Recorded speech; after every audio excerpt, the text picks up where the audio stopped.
तर मित्रांनो आज आपण कोणकोणत्या देवाला जाणार आहे, चला तर मग पहिल्यापासून स्टार्ट करू। तर जय श्रीराम भावांनो बहिणींनो, स्वागत आपल्या न्यू ब्लॉग मध्ये। तर मित्रांनो नेहमीप्रमाणे आपण आलो ड्युटीला। ड्युटी कोण आल्यानंतर आंघोळ केली, आवरलं, निघालो बा आपल्या दौऱ्याला। शुक्रवार आणि त्यात लाईट नव्हती, त्यामुळे म्हणलं आज चान्स आहे आणि कारण आज अमावस्या पण आहे। आल्या आल्या म्हणलं आपल्या पहिल्या मरुबाई दर्शन घेऊन मग जाऊ पुढच्या वाटेला। आपल्या मरगुबाईचा आशीर्वाद पाठीवर होता आणि इथून पुढे राहणार। आई मरगुबाई नाव घेतलं तर असं किती आणि संकट आले तर त्यांच्या समोर जाण्याची शक्ती मिळते। आपण आता दुसऱ्या ठिकाणी जाणार ते म्हणजे आपल्या बाळमामाला जायचं। पण चाललो तर का मामा त्याने आले, मामांची भेट घेऊन निघालो आपण आता पुढच्या रूटला।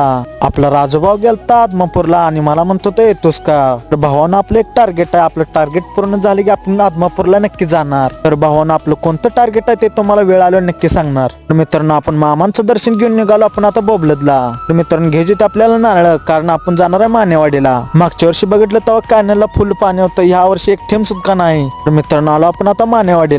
तर मित्रांनो ह्या देवाला आपण दरवर्षी येतोय, कारण हा देव आहे आपला कुलस्वामी। तर मित्रांनो आपल्या देवाचं मूळ स्थान हे पालीमध्ये आहे। मित्रांनो आमच्याकडे इथं म्हातार देव म्हणून ओळखला जातो। मित्रांनो आपण पालीला कधी गेलो नाही, कारण दरवर्षी आपण इथं मानेवाडीला येतोय। तर देवाचं दर्शन घेऊन म्हणलं आता जाऊ आपल्या घरी। मित्रांनो येताना आपण आलो कच्च्या रोडनं आणि आपण जाणार आता डांबरीन, कारण शिरनाळ मध्ये आपलं काम आहे आणि रस्ता चांगला आहे। शिरनाळ मधनं आलो घरी ते डायरेक्ट जेवलो, मग म्हणलं सुरू करू आपली ड्युटी, कारण ड्युटी पण केली पाहिजे मित्रांनो। तर मित्रांनो वेळ झाल्याने रूपाची भेटूया आपण पुढच्या ब्लॉग मध्ये।